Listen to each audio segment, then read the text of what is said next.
BBC বাংলার প্রবাহে আজকে প্রধান খবর। চীনের পররাষ্ট্রমন্ত্রী ওয়াং লি দাবি করছেন পৃথিবীর বিভিন্ন অংশেই করোনা ভাইরাস মহামারী শুরু হয়েছিল, শুধু চীনে নয়। করোনা ভাইরাস প্রতিরোধী টিকা ক্রয়ের প্রক্রিয়া জোরদার করছে বাংলাদেশের সরকার। কর্মকর্তারা আশা করছেন ফেব্রুয়ারির প্রথম সপ্তাহেই দেশে পৌঁছে যাবে ভ্যাকসিন। টাকাটা ওদের কাছে না দেওয়া পর্যন্ত আমরা এরকম কোনো ডিক্লারেশন পাচ্ছি না। মানে অথেন্টিকিটি বাড়ার জন্য ভ্যাকসিনের চাহিদাটা বেড়ে গেছে। এখন আমাদেরকে করতে হবে যেটা দ্রুততম সময় টাকাটা তাদের কাছে পৌঁছে দিতে হবে। তো আমরা আশা করছি ফেব্রুয়ারির প্রথম সপ্তাহে আমরা এটা পেয়ে যাব। সাবেক ভারতীয় ক্রিকেটার এবং দেশের ক্রিকেট বোর্ডের সভাপতি সৌরভ গাঙ্গুলি আকস্মিক অসুস্থ হয়ে হাসপাতালে। শুনবেন এর সর্বশেষ খবর। আরও রয়েছে ফোন ইন। এসব নিয়েই বিবিসি বাংলার আজকের প্রবাহ।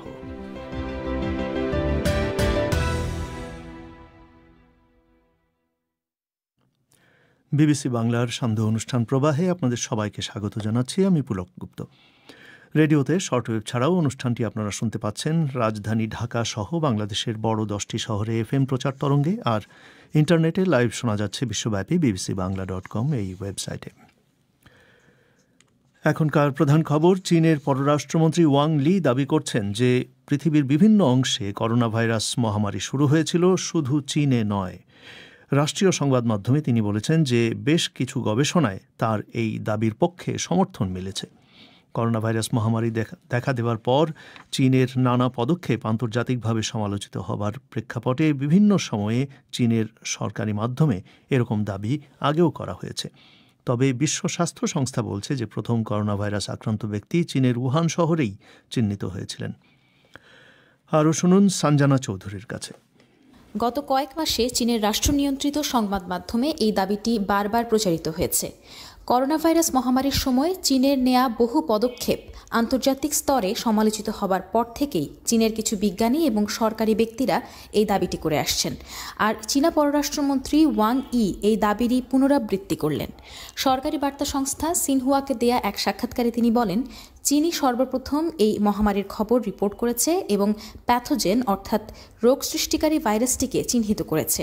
কিন্তু অনেকগুলো গবেষণায় দেখা গেছে যে সম্ভবত পৃথিবীর একাধিক স্থানে এই ভাইরাস আত্মপ্রকাশ করেছিল।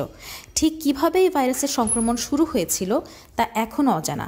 তবে বিশ্ব স্বাস্থ্য সংস্থা বলেছে প্রথম করোনা ভাইরাস আক্রান্ত ব্যক্তি শনাক্ত হয়েছিল চীনের মধ্যাঞ্চলীয় উহান শহরে।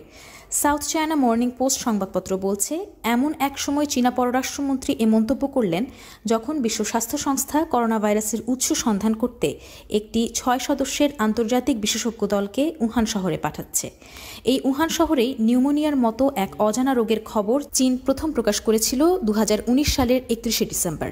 তার কিছু পরই ওই রোগের উৎস সন্দেহে শহরের একটি সামুদ্রিক খাদ্যের বাজার বন্ধ করে দেয়া হয়। তবে বেইজিং 3 সপ্তাহ পর্যন্ত দাবি করছিল যে এই রোগ মানুষ থেকে মানুষে ছড়ানোর কোনো প্রমাণ মেলেনি, যা পশ্চিমা দেশগুলোয় ব্যাপকভাবে সমালোচিত হয় এবং তারা চীনের বিরুদ্ধে এই ঘটনা ধামাচাপা দেবার অভিযোগ তোলে। সঞ্জনা চৌধুরী। যুক্তরাজ্যের অক্সফোর্ড বিশ্ববিদ্যালয় এবং অ্যাস্ট্রাজেনেকার আবিষ্কৃত করোনা ভাইরাস প্রতিরোধী টিকা যা ভারতে উৎপাদিত হচ্ছে তা ক্রয়ের প্রক্রিয়া জোরদার করছে বাংলাদেশ সরকার। কর্মকর্তারা আশা করছেন যে ফেব্রুয়ারির প্রথম সপ্তাহেই করোনা ভাইরাস ভ্যাকসিনের চালান বাংলাদেশে আসবে।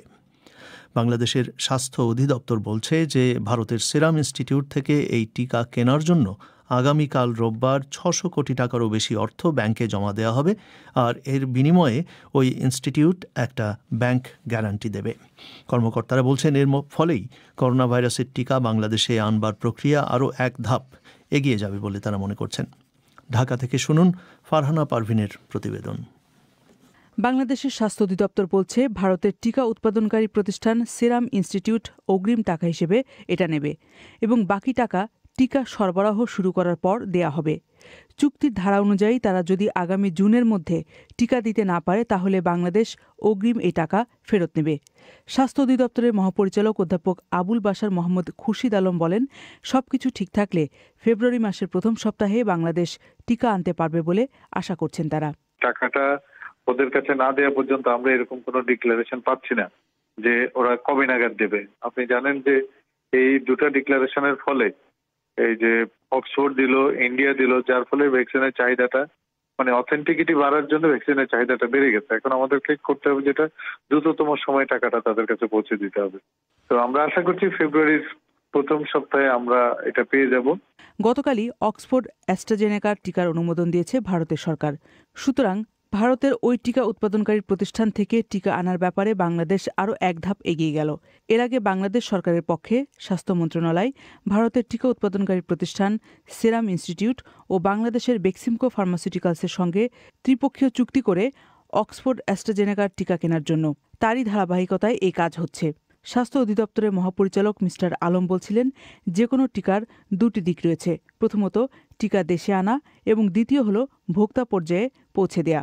আইনি অনেক বাধ্যবাধকতা আছে, অনেক রকমের আইন আছে আপনারা জানেন। তবে এটা যাতে সরাসরি ক্রয় করা যায় সেজন্য মাননীয় প্রধানমন্ত্রী আমাদেরকে অনুমোদন দিয়েছেন, সে অনুমোদন আছে।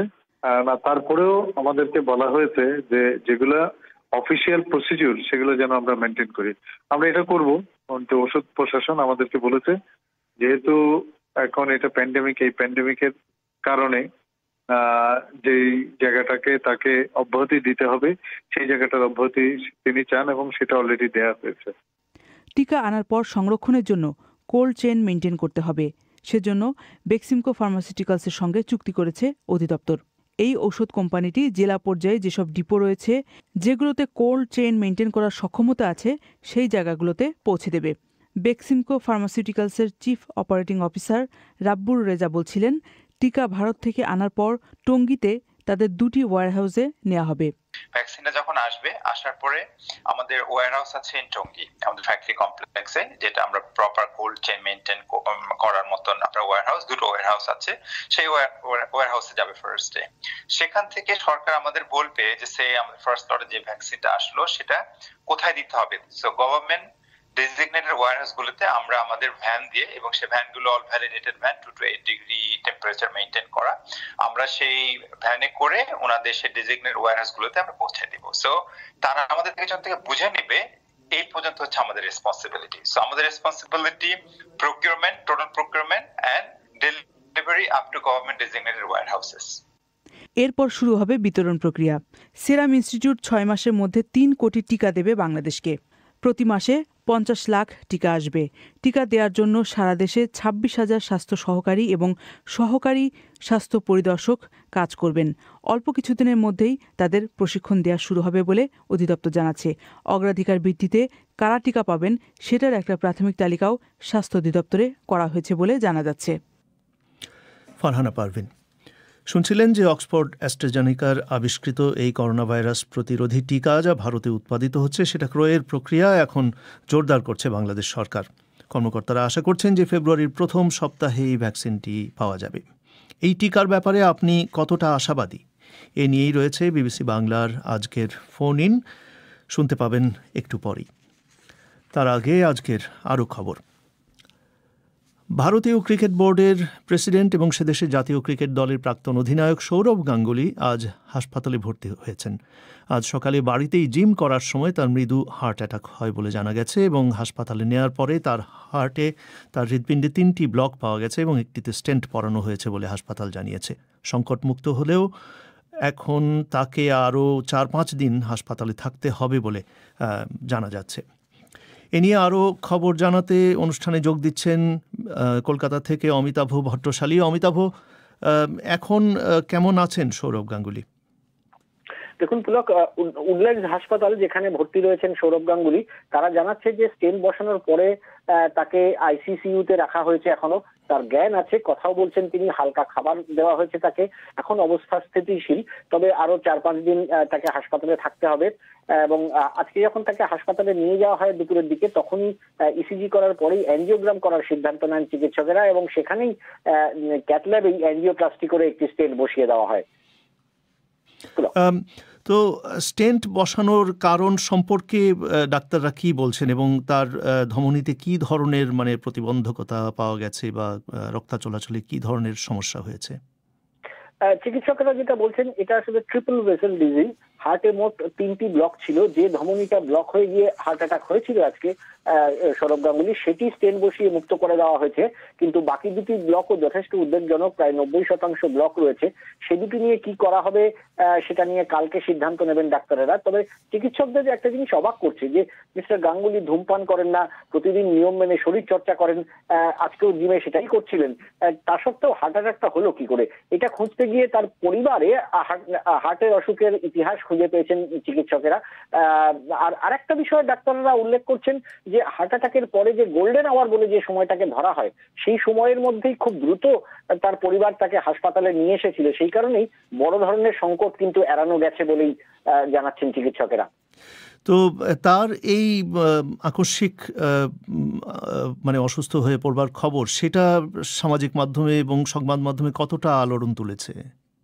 তার লাখ লাখ ক্রিকেট ভক্ত তো উদ্বিগ্ন হয়ে সামাজিক মাধ্যমে দ্রুত আরোগ্য কামনা করছেনই। আবার সচিন তেন্ডুলকর থেকে শুরু করে বিরাট কোহলি, ক্রিকেট জগতও সেই একই কামনা করছে। সবাই টুইট করছেন অথবা ফেসবুকে পোস্ট করছেন। আবার নেতা, মন্ত্রী, রাজনীতিবিদরাও পিছিয়ে নেই। রাজ্যের মুখ্যমন্ত্রী মমতা ব্যানার্জি তো বিকেলে তাকে দেখতে হাসপাতালে গিয়েছিলেন। ক্রীড়ামন্ত্রী ও প্রাক্তন ক্রিকেটার লক্ষ্মীরতন শুক্লা দুপুর থেকেই ছিলেন হাসপাতালে। আবার মুখ্যমন্ত্রীর ঠিক আগে রাজ্যপাল জগদীপ ধনকরও হাসপাতালে গিয়েছিলেন। এছাড়াও কেন্দ্রীয় স্বরাষ্ট্রমন্ত্রী অমিত শাহ এবং বিজেপি, সিপিএম, কংগ্রেস নেতারাও তার খোঁজ নিচ্ছেন নিয়মিত ভাবে, এবং বিজেপি নেতাদের একটা দলও তো হাসপাতালে দীর্ঘক্ষণ আজকে ছিলেন তার চিকিৎসা ব্যবস্থার দেখভাল করার জন্য। ধন্যবাদ অমিতাভ। কলকাতা থেকে বলছিলেন অমিতাভ ভট্টশালী। আপনারা শুনছেন বিবিসি বাংলার সান্ধ্য অনুষ্ঠান প্রবাহ। এবারে আজকের সংক্ষিপ্ত বিশ্ব সংবাদ মিজানুর রহমান খানের কাছে। ভারতে করোনা ভাইরাসের টিকা দেবার কর্মসূচির এক দেশব্যাপী মহড়া অনুষ্ঠিত হচ্ছে। ভারত সরকারের একটি প্যানেল এর মধ্যে অক্সফোর্ড অ্যাস্ট্রাজেনেকার উদ্ভাবিত টিকাটি অনুমোদন করেছে এবং দেশটি এবছরের মাঝামাঝি নাগাদ 30 কোটি মানুষকে এই টিকা দিতে চাইছে।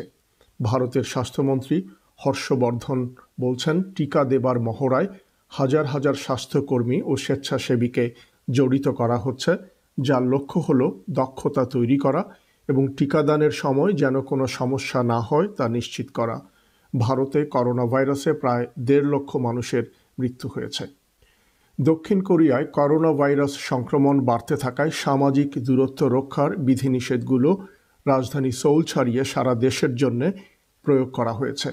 আগামী 2 সপ্তাহ এসব বিধিনিষেধ জারি থাকবে। এতে 5 বা তার বেশি সংখ্যক লোকের সমাবেশের উপর নিষেধাজ্ঞা আরোপ করা হয়েছে। অন্যদিকে থাইল্যান্ডে করোনা ভাইরাস সংক্রমণ বাড়তে থাকায় এ সপ্তাহের শেষ থেকেই নতুন নতুন বিধিনিষেধ বলবৎ করা হচ্ছে। নিজেরে গত মাসের প্রেসিডেন্ট নির্বাচনে কোনো প্রার্থী 50% ভোট না পাওয়ায় দ্বিতীয় দফা নির্বাচন করতে হবে বলে জানিয়েছে সেদেশের নির্বাচন কমিশন। কমিশন বলছে, ক্ষমতাসীন দলের মোহাম্মদ বাজুম প্রায় 40% ভোট পেয়েছেন এবং দ্বিতীয় দফায় তিনি সাবেক প্রেসিডেন্ট মাহামানে উসমানের মোকাবেলা করবেন। অধিকৃত পশ্চিম তীরে শুক্রবার ইসরায়েলি সামরিক বাহিনীর সঙ্গে সংঘর্ষের সময় তাদের গুলিতে আহত একজন ফিলিস্তিনির অবস্থা সংকটজনক। ফিলিস্তিনি কর্মকর্তারা বলছেন, 24 বছর বয়সী এই যুবকের গলায় গুলি করা হয়েছে এবং এরপর থেকে তার শরীরের নিচের অংশ অবশ হয়ে গেছে। ইসরায়েলি সামরিক বাহিনী বলছে, সৈন্যরা তার কাছ থেকে নির্মাণ কাজের অবৈধ একটি সরঞ্জাম কেড়ে নেওয়ার চেষ্টা করলে তাদের ভাষায় সহিংস সংঘর্ষে ওই ব্যক্তি আহত হন। আফগানিস্তানে রিপোর্টারদের উপর আক্রমণ উদ্বেগজনক হারে বেড়ে যাওয়ার প্রতিবাদে সাংবাদিকরা 3 দিনের জন্য সরকারি খবর বয়কটের ডাক দিয়েছেন। তাদের দাবি, এ বিষয়ে কর্তৃপক্ষকে ব্যবস্থা নিতে হবে। আফগানিস্তানে গত 2 মাসে অন্তত 5 জন মিডিয়া কর্মী নিহত হয়েছেন। হোয়াইট হাউস ছেড়ে যাওয়ার 3 সপ্তাহেরও কম সময় আগে মার্কিন কংগ্রেস প্রেসিডেন্ট ডোনাল্ড ট্রাম্পের ভৎসনা করেছে। ইংরেজি নববর্ষের দিনে ডাকা বিরল এক অধিবেশনে রিপাবলিকান নিয়ন্ত্রিত সেনেট প্রতিরক্ষা বিলের বিরুদ্ধে দেওয়া মিস্টার ট্রাম্পের ভিটো উল্টে দিয়েছে। প্রেসিডেন্ট ট্রাম্প দায়িত্ব নেওয়ার পর এই প্রথম কংগ্রেসে তার কোনো ভিটো বাতিল হলো। আপনারা শুনছেন বিবিসি বাংলার সান্ধ্য অনুষ্ঠান প্রবাহ। এবারে আজকের ফোন ইন পরিবেশিত হবে ঢাকা স্টুডিও থেকে। সেখানে অপেক্ষা করছেন রাকিব হাসনাত। রাকিব। ধন্যবাদ পুলক। বিবিসি বাংলার আজকের ফোন ইনের বিষয় আমি শুরুতেই জানিয়ে দিচ্ছি, অক্সফোর্ড অ্যাস্ট্রাজেনেকার আবিষ্কৃত করোনা ভাইরাস প্রতিরোধী টিকা যা ভারতে উৎপাদিত হচ্ছে তা ক্রয়ের প্রক্রিয়া জোরদার করছে বাংলাদেশ সরকার। কর্মকর্তারা আশা করছেন ফেব্রুয়ারির প্রথম সপ্তাহেই ভ্যাকসিনটি পাওয়া যাবে। এই টিকার ব্যাপারে আপনি কতটা আশাবাদী? এ নিয়ে বলতে এখন রংপুর থেকে সরাসরি যোগ দিচ্ছেন নাসরিন আক্তার। নাসরিন আক্তার বলুন। হ্যালো, জি আচ্ছা, এ বিষয়ে আমার মতামত হলো মানুষ প্রথমত এই টিকা নিতে চাবে না, কারণ এখন পর্যন্ত কোনো দেশ এই টিকা গ্রহণে করোনা মুক্ত হয়েছে বলে জানা যায়নি। এটা একটা মানুষের মধ্যে আস্থা থাকতে পারে যে এটা নিলে আমরা কি করে করোনা মুক্ত হব কিনা, আবার আমাদের কোনো রিয়াকশন হতে পারে কিনা, এরকম ভয় থাকতে পারে মানুষের মনে। এটা একটা, আর এত দ্রুত টিকা গ্রহণ শুরু হতে পারে সেটা তো বিশ্বাস করা যায়, কিন্তু সেটা পুরোপুরি সার্থক বা কার্যকর হবে কিনা সেটা বিশ্বাসযোগ্য নয়। কারণ বাংলাদেশে এখন পর্যন্ত করোনা বিষয়ে যতগুলো কাজ করা হয়েছে সেগুলো পুরোপুরি সার্থক হয়নি। যেমন লকডাউন বলেন আর অন্যান্য কাজগুলো, বাংলাদেশে অনেক সমস্যা, যেটাই করতে যাক অনেক মানুষ জনসাধারণের মধ্যে অনেক সমস্যা দেখা দেয়। তাই এ বিষয়ে আমরা পুরোপুরি আস্থা নাই, মানে বিশ্বাস নাই যে এটা আসা মাত্রই আমরা একটা যে স্বস্তি পাবো, করোনার প্রতি যে ভয়টা আশঙ্কাটা সেটা যে কাটবে সেটা প্রতি আশাবাদী নাই। আপনাকে ধন্যবাদ আপনার মন্তব্যের জন্য। এবার কুমিল্লা থেকে যোগ দিচ্ছেন তৌহিদুল ইসলাম। জি, আমার মতামতটা হচ্ছে যে আসলে টিকাটা বাংলাদেশে আসবে, এটা শুনে আমি অত্যন্ত খুশি, কিন্তু আসলে একটা উদ্বেগ থেকেই যাচ্ছে যে আসলে সঠিক সময়ে সঠিক মানসম্পন্ন টিকা আমরা পাবো কিনা, এরকম একটা উদ্বেগ কিন্তু আমাদের মধ্যে থেকেই যাচ্ছে। ঠিক আছে, টিকাটা আসলে কতটা কার্যকর হবে, কতটা মানসম্পন্ন হবে, এরকম প্রশ্ন কিন্তু থেকেই যাচ্ছে। তো আমি আসলে এই টিকার ব্যাপারে যতটা আশাবাদী, ঠিক আছে, তার চেয়ে আসলে কবে নাগাদ আমরা এই টিকা পাবো, সঠিক টিকাটা পাবো কিনা, এ নিয়ে কিন্তু মানে সংকোচ থেকেই যাচ্ছে আর কি আমাদের মনে। তো আসলে আমি আগে যখন টিকাটা আসবে, তো আমি আগে আসলে যাদেরকে টিকাটা দেওয়া হবে তাদের অবস্থা পরিস্থিতি দেখেই তারপরে মানে টিকাটা নেওয়ার ব্যাপারে আর কি বিবেচনা করব আর কি। আপনাকে ধন্যবাদ আপনার মন্তব্যের জন্য। এবার বরিশাল থেকে যোগ দিচ্ছেন চৈতি হালদার। আমরা আসলে সবাই একটা খুব খারাপ একটা সময়ের মধ্যে দিয়ে যাচ্ছি।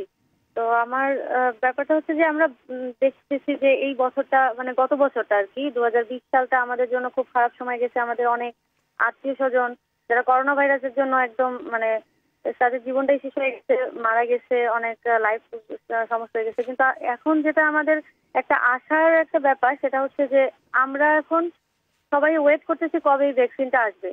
এখন যেহেতু অক্সফোর্ড ইউনিভার্সিটি এই মানে একটা ভ্যাকসিন তৈরি করছে এবং ইন্ডিয়া এটা প্রডিউস করতে যাচ্ছে, তো এশিয়ার কান্ট্রি হিসেবে আমরা মানে আশা করতেই পারি। আর যেহেতু বাংলাদেশ এখন অনেক ভালো পজিশনে আছে ওয়ার্ল্ডের মধ্যে, তো আমরা খুব আশাবাদী যে এটা আসবে তাড়াতাড়ি।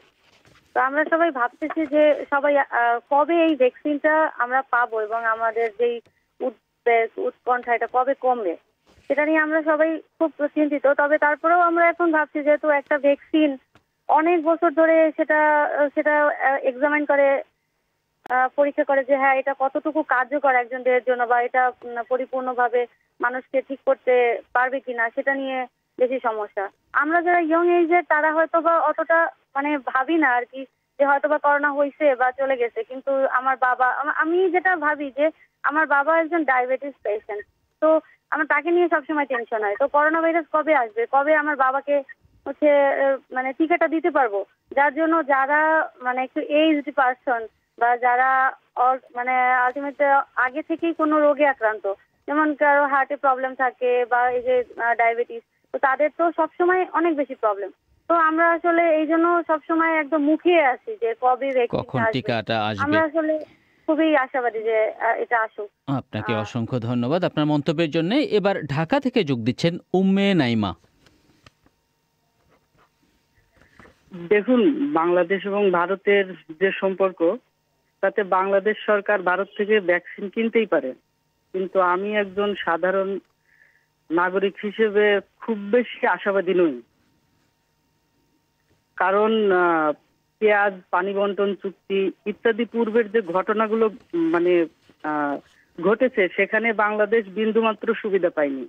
তো এই ভ্যাকসিনটা কতটা কার্যকর হবে? নাইমা, এখানে একটি জিনিস, সেটি হলো যে এটি বাংলাদেশ সরকার যেটি বলছে যে তারা সেটি কিনে নেবে সেখান থেকে, হ্যাঁ, এবং সেটি বাংলাদেশ সরকারের পক্ষ থেকে জানানো হয়েছে যে সেই টিকা তারা বাংলাদেশের জনগণের মধ্যে বিনামূল্যে বিতরণ করবেন।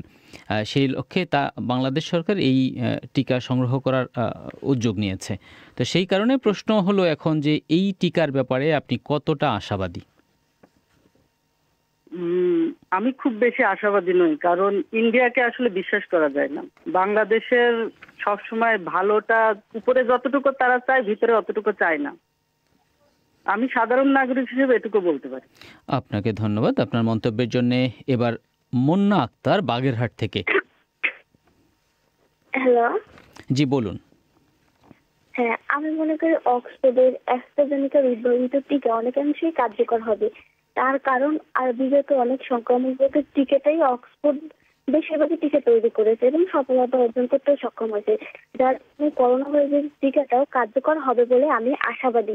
প্রায় 90% সুরক্ষা দেবে এ কথা জানা গেছে, কিন্তু এই টিকা প্রথম পর্যায়ে যে দেশগুলো পাবে তার মধ্যে বাংলাদেশে রয়েছে। এর কারণ ভারতের মতো উন্নত রাষ্ট্র আমাদের সাহায্য করবে। তাদের সিরামিক ইনস্টিটিউটের সাথে চুক্তি হয়েছে এবং ভারত তাদের নিজেদের জন্য টিকা তৈরি করলে বাংলাদেশ তাদের কাছে দাবি করে বলতে পারবে যে টিকা আমাদের দেশের জন্য তৈরি করতে হবে। কারণ হচ্ছে ভারত বাংলাদেশের প্রথমতম বন্ধু এবং ৭১-এর যুদ্ধে ভারত আমাদেরকে সাহায্য করেছে। আমার বিশ্বাস যে করোনা ভাইরাস যুদ্ধেও ভারত আমাদের সরকারকে সাহায্য করবে। আর আমি মনে করি করোনা ভাইরাস যেহেতু বিশ্ব মহামারী, সেহেতু ধনী দরিদ্র সব দেশেই এটা ঘটেছে, যার জন্য এই টিকার মূল্য নাগালের মধ্যেই থাকবে। কারণ ধনী গরিব নিয়েই সব বিশ্ব। এর জন্যই আমি মনে করি ভারতের কাছ থেকে যে টিকাটা মানে তৈরি করা হচ্ছে ওটা অনেকাংশে সুরক্ষা দেবে এবং বাংলাদেশ তার কাছে অনেকটা সহজলভ্যভাবে কোনো মানে কষ্ট ছাড়াই তারা এই টিকাটা পেতে পারে, কারণ ভারত আমাদের একদম ঘনিষ্ঠতম বন্ধু। আপনাকে ধন্যবাদ আপনার মন্তব্যের জন্য। এবার রংপুর থেকে মোহাম্মদ রিয়াদ ইসলাম। জি হ্যালো। জি বলুন মিস্টার ইসলাম। থেকে বলতেছি, করোনা ভাইরাসের জন্য যে টিকা আনা হচ্ছে ভারত থেকে, সেটা কিন্তু সীমিত আকারে আনা হচ্ছে। আমাদের বাংলাদেশে প্রায় 14 থেকে 15 কোটি লোক, তার মধ্যে হয়তো সীমিত 2-3 কোটি ভ্যাকসিন আনা হবে এবং এই ভ্যাকসিন নিয়েও কিন্তু এই সর্বসাধারণের মধ্যে ভ্যাকসিনটা পৌঁছবে না। হয়তোবা আমার ধারণা হয়তোবা একটা উচ্চ লেভেলের যারা হয়তো ভিআইপি, তাদের মধ্যে হয়তো এই ভ্যাকসিনটা পৌঁছবে। তার ক্ষেত্রে হতে পারে যে করোনার যে প্রভাবটা সারা বাংলাদেশে এখন ছড়িয়ে ছিটিয়ে রয়েছে, সে থেকে এই ভ্যাকসিনটা আনার যে মূল উদ্দেশ্য সেটা আসলে পূরণ হবে বলে আমি মনে করি না। আপনাকে অসংখ্য ধন্যবাদ আপনার মন্তব্যের জন্য। এবার সাবরিনা সুপ্তি, বঙ্গবন্ধু শেখ মুজিব মেডিকেল বিশ্ববিদ্যালয়, ঢাকা থেকে। টিকা পাওয়ার ব্যাপারে আমি খুবই আশাবাদী। দেখুন, টিকা পাওয়া না পাওয়া নির্ভর করছে দুদেশের সম্পর্কের উপর। তাছাড়া আমরা লক্ষ্য করছি যে রাষ্ট্রীয় পর্যায়ে ভারত এবং বাংলাদেশের মধ্যে যে সম্পর্ক, সে সম্পর্কটা খুবই উষ্ণ অবস্থায় বিরাজ করছে। ইতিপূর্বে আমরা দেখেছি যে ঐতিহাসিকভাবে যে কোনো দেশের যে কোনো ক্লান্তি লগ্নে ভারত বাংলাদেশের পাশে এসে দাঁড়িয়েছিল, তাদের সাহায্যের হাত বাড়িয়ে দিয়েছিল। তাই এই টিকার ব্যাপারেও তারা আমাদের পাশে এসে দাঁড়াবে বলে আমি বিশ্বাস করি। অপরদিকে ভারতের যে সিরাম ইনস্টিটিউট রয়েছে, এই সিরাম ইনস্টিটিউট যে টিকার উৎপাদন মান, এটা হচ্ছে বিশ্বব্যাপী সুখ্যাতি আছে। তাই আমি টিকা পাওয়ার ব্যাপারে খুবই আশাবাদ ব্যক্ত করছি। আপনাকে ধন্যবাদ। এবার রংপুর থেকে আশরাফ আলী। হ্যাঁ, আমি ব্যক্তিগতভাবে বিশ্বাস করি যে ভ্যাকসিন বর্তমানে তার কার্যকারিতা এবং গ্রহণযোগ্যতা এবং সহজলভ্যতা নিয়ে সংশয় আছে। কেননা বর্তমানে কোভিড-19 তার রূপ এবং তীব্রতা দিন দিন পাল্টাচ্ছে এবং অঞ্চল ভেদও তার গতি প্রকৃতি কিন্তু এক নয়। হ্যালো, জি আপনি বলুন মিস্টার আশরাফ আলী, আমরা শুনতে পাচ্ছি। যেটা বলছিলাম যে তার রূপ এবং তীব্রতা দিন দিন পাল্টাচ্ছে এবং তার অঞ্চল ভেদে তার গতি প্রকৃতি কিন্তু এক নয়। বিশেষ করে আমরা ইউরোপিয়ান কান্ট্রিগুলোতে দেখেছি তার কোভিড-19 যে গতিটা ছিল, তার তীব্রতা এবং তার ধ্বংসাত্মক যে কার্যকরী, সেটা কিন্তু সাউথ ইস্ট এশিয়াতে আমরা দেখি না। তো সেই ক্ষেত্রে আমি মনে করি তার এই টিকা পাওয়ার ক্ষেত্রে আমাদের উচ্চাকাঙ্ক্ষী অথবা খুব একটা আগ্রহ আমাদের এইসব দেশ অঞ্চলগুলোতে আমরা দেখি না। আর বেসিক্যালি যদিও আমরা পেয়ে থাকি, মানে যদিও আমরা আমাদের গভর্নমেন্ট কিনে থাকে এই ভ্যাকসিন, তারপর একটা বিরাট একটা ডিসক্রিমিনেশন তৈরি হবে। বিশেষ করে বিএপি একটা সংস্কৃতি আমাদের দেশে চালু আছে। আমরা দেখেছি যখন কোভিড-19 তীব্রতা ছিল আমাদের বিশেষ করে বাংলাদেশে, তখন দেখেছি আমরা এলিট শ্রেণীকে প্রাধান্য দেওয়া হয়েছে। অর্থাৎ এই চিকিৎসা ক্ষেত্রে যত সুযোগ সুবিধা এলিট শ্রেণী কিন্তু ব্যক্তিগতভাবে ভোগ করেছে। তো এই ক্ষেত্রে আমি মনে করি না সাধারণ মানুষ এই ভ্যাকসিনের উপকারিতা এবং সুফল ভোগ করবে। তারপরও আমি আশাবাদী যে বৈশ্বিক একটা মহামারীর বিপরীতে যদি এরকম একটি ভ্যাকসিন আসে তাহলে অবশ্যই আমি খুশি হব এবং তার সুষম বন্টনটা যেন সবার মাঝে হয় সেই আশাই ব্যক্ত করি। আপনাকে ধন্যবাদ। এবার ঠাকুরগাঁও থেকে যোগ দিচ্ছেন মোসাম্মত রোমানা। আমি অবশ্যই আশাবাদী যে ভ্যাকসিন ফেব্রুয়ারি মাসে প্রথম দিকে আমাদের দেশে চলে আসবে। যদি কারণে সেসব টাকার ব্যাপারটা মানে সম্পূর্ণভাবে করতে পারে, তারপর আমি বলছি যে যেহেতু এটা আমাদের প্রতিবেশী দেশ ভারত, সেহেতু আমাদের অবশ্যই সহযোগিতা করবে। আর যেহেতু পৃথিবী এখন ভাইরাসে আক্রান্ত, সবাই কান্না অবস্থা, সেহেতু অবশ্যই আমাদের দিক করবে। কিন্তু আমি একটা বিষয় আশাবাদী হচ্ছি না যে এটা সর্বসাধারণ সবাই পাবে, কারণ আমাদের দেশে যত জনসংখ্যা, এখানে তো প্রায় সবাই করোনা ভাইরাসে আক্রান্ত মতো অবস্থা। এখানে এত অল্প যখন নিয়ে আসছে ভ্যাকসিন, সেহেতু সবাই কিভাবে পাবে? এখানে স্বজনপ্রীতি অবশ্যই করা হবে বলে আমি মনে করতেছি।